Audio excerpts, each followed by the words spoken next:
Ohio State beats Michigan 27-9. Ohio State dominates Michigan in Michigan Stadium. Ohio State comes into Michigan's house and absolutely punks them. If you're one of those Michigan fans who has been making some type of excuses for this performance, for this season, for everything we've witnessed under Sherrone in 2025, this isn't going to be the video for you, I can tell you that right now. If you're an Ohio State fan and you want to just come victory lap, this is probably the video for you because I'm going to be talking a lot about what you guys do and what Michigan can't seem to get right, that Ohio State has no trouble with at all. The first is just pure talent. Michigan, for years, just felt like, we don't really need to acquire it. And yeah, Sherrone done a better job. Jim Harbaugh absolutely screwed him. I don't know if I can forgive Harbaugh for that, the way that he went out, the way that he flirted with the NFL every single offseason and screwed over 3-4 consecutive Michigan recruiting classes to the point where they just don't match up talent for Ohio State. They've got a bunch of freshmen out there playing whenever it's supposed to be a senior-led team, a team that's supposed to have a bunch of veterans, and they don't. They have a bunch of useless veterans that sit their way on the sideline, but it is what it is. We don't have the talent that Ohio State has anymore, and that is reality. That is what Michigan fans just need to get used to. Unless Sherrone can, one, continue how he's recruiting right now, but up it even more, get even better, acquire even more talent, and do it every single year, it's always going to be that way. We're always going to be the underdog to Ohio State. They're always going to be the alpha male. They're always going to be the predator. And we are always going to be the prey. No matter what. No matter what. And it doesn't help that they have the best coach in the sport, right? Ryan Day is the best coach in the sport. Him and Kirby Smart are the only two with a case. Right now, I give it to Ryan Day. And we've got Sherrone. It's Michigan. It's Michigan, and we don't know how to use timeouts. We don't know how to manage the clock. We don't know the most simple things. We don't know play sequencing as an offensive coordinator. If you follow me on TikTok, you probably saw I talked about Ohio State having the most basic play sequencing. And it kills Michigan. It's 3rd and 5, they run a 6-yard curl. It's 3rd and 5 again, they run a 6-yard curl. I said on TikTok it was a stutter go because I was in person, I didn't really get to see. It's a slant and go. What they do is, they get you baited up. Oh, it's 3rd and 5, they're going to throw one at the sticks. They run a slant and go over your head and score a touchdown. The most basic play sequencing. But Michigan coaches haven't relayed this to players. Michigan coaches haven't practiced this. They haven't put it in their heads in the film room. Like, hey, these teams you're playing, everything they do is intentional. There's a thought process behind it. They aren't running curls on every 3rd and 6 because they think curls are really good. They're doing it because eventually they want to throw one over your head. It's insane. It's the same thing down there on the goal line. They're in bunch. They motion into an arrow route several times over. They come back. I said they motioned into a Texas route. It wasn't a Texas. It was a shield screen. Either way, they're in bunch on the goal line. Whichever way they're moving when the ball is snapped, they're going to come back the other way. This is goal line offense 101. Goal line offense 101. And I get it. Jordan Young, probably not the guy to know that. Freshman. I hope we're learning. Because it's been a whole season and we haven't learned yet. Zeke Berry obviously hasn't learned he's a senior. His parents were out there on senior night. It's basic play sequencing. And honestly, the most ironic part about that is that Michigan didn't do any of that basic play sequencing. None of it. It was run, run, pass. Run, run, pass. Sometimes it was run, run, run. You want to know something crazy? Everybody talked about, this year's different for Michigan because we got a quarterback with ability. We can throw it more. We don't have Davis Warren. Last year in the first half, Michigan threw 6 passes. This year in the first half, they threw 5. But yeah, they threw less passes with Bryce Underwood in the first half. They didn't throw it until they had to. They came out with the exact same game plan that they had last year. Run, run, pass. Run, run, pass. Shorten the game. Shrink it. Don't let them have too many possessions. Except also run tempo. And I don't understand if that's going to be your thought process, if you're going to be thinking, oh, we want to run the game. We want to run the ball a lot. We want to use up the clock. But we're also going to go tempo? Pick a lane and stay in it. This is what I'm talking about. Coaching decisions that just make no sense. Coaching decisions that don't match up. Well, you're running the clock? You want to shrink the game? But we're spending 3/4 of it in tempo? Do we think that's Ohio State's weakness? Is that our strength? Why are we doing that? I thought Michigan's best runs were whenever they took their time, they had some shifts, they had some motions, they got set at the line, and they just ran the ball. They got a look they like on film, a look where they had numbers, and they ran it. And there were a couple that could have been better. I thought of Bryce Underwood, especially as a runner, set it up better. But man, a lot of things made no sense. And here's how I took this game. Here's how it felt to me. It felt like Ohio State restoring order. It felt like the last 4 years were a blip on the radar. It felt like that's so far in the past that I can't even fathom it being reality now. Ohio State is just superior to Michigan. And all that Michigan ever was compared to Ohio State was designed to beat them. Designed specifically to match up to Ohio State. And the guy that ran that matchup, the guy that was so elite at it, the guy that was the mastermind behind it, that finally figured it out, was Jim Harbaugh. And he's gone. He's not here anymore. So it's time to get up to date with the world, with offense, right?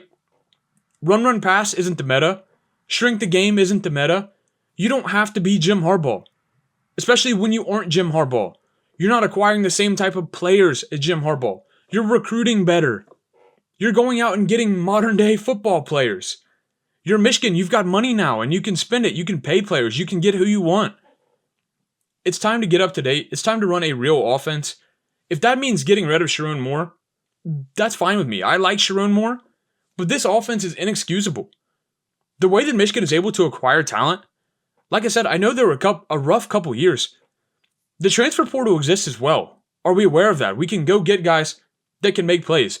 We can go get guys so we don't have to shrink the game. So that we don't have to go into games against Ohio State thinking, no, we're so inferior that we got to run, pass, that we can't trust our quarterback.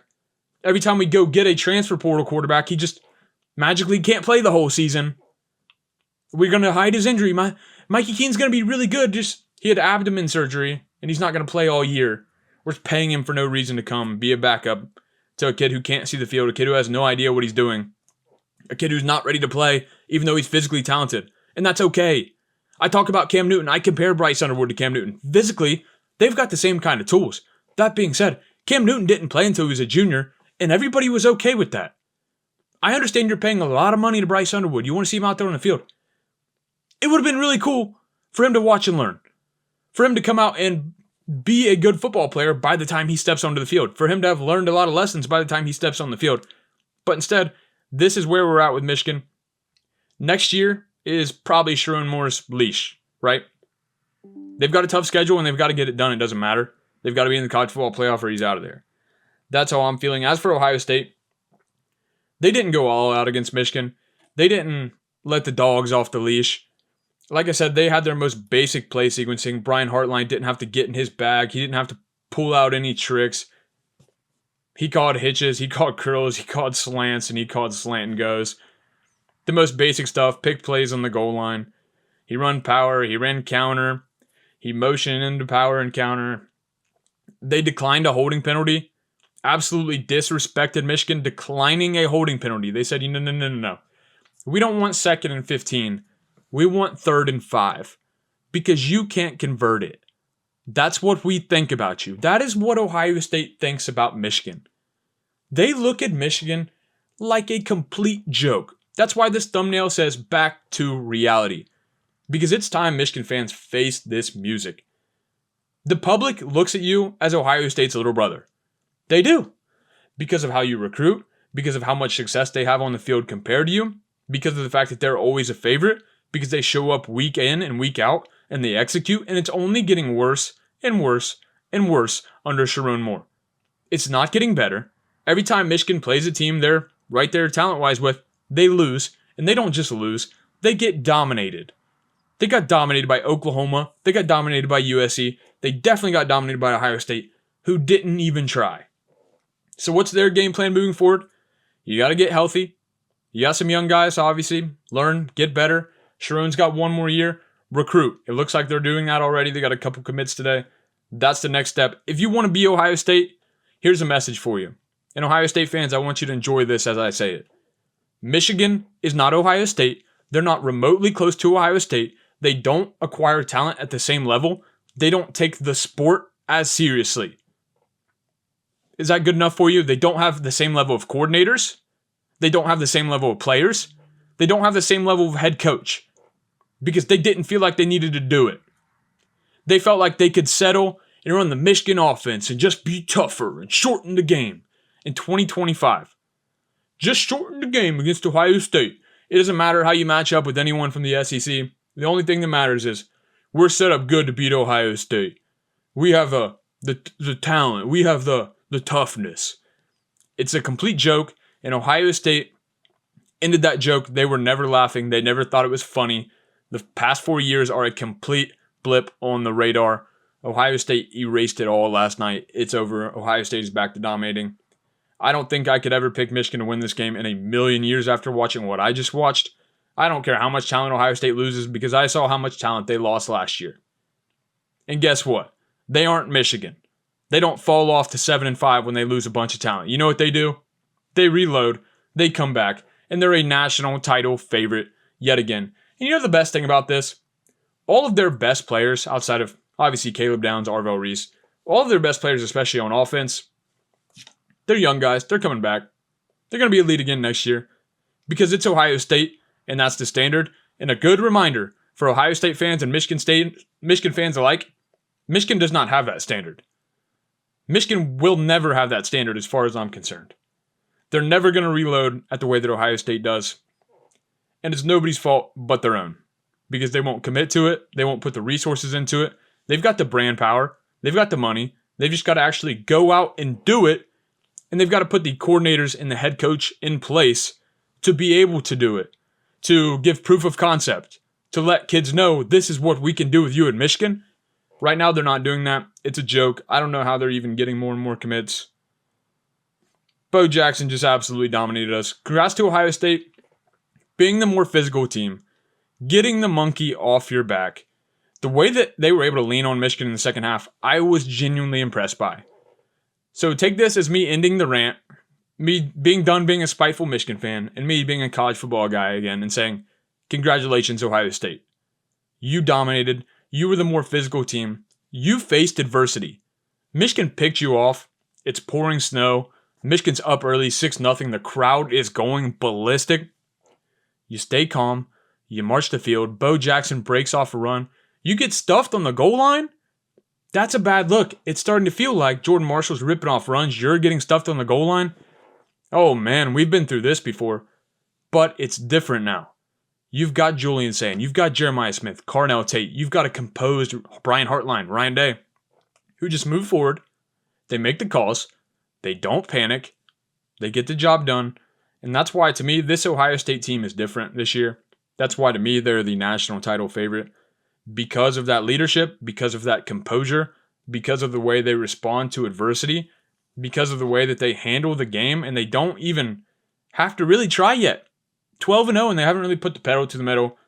I've been very impressed by Ohio State. As you can tell, quite the opposite with Michigan. I think they had a terrible, terrible season, even though it was 9-3. 3 most predictable losses of all time. 3 teams that match up with them talent-wise. They get absolutely punked by all 3 of them, capping it off with an all-time punking by Ohio State. Brutus in the end zone, crossing out M's, writing the script Ohio. They deserved it. The frauds were out on the 50-yard line defending their M. Ohio State should have went and planted anyway. You think Michigan could stop them? Probably not. They're physically inferior. That's all I've got. Like the video, sub to the channel. I'm obviously going to be talking about Michigan. I'm a Michigan fan. I'm going to be talking about Ohio State because they're going to be actually making a playoff run, actually playing the Big Ten title, and actually being relevant. So I will continue to talk about them as well. If you're interested in that, it probably will be less rant style. Probably just break down some stuff. Had to get this one off my chest, though. Congrats to Ohio State. Ending the streak.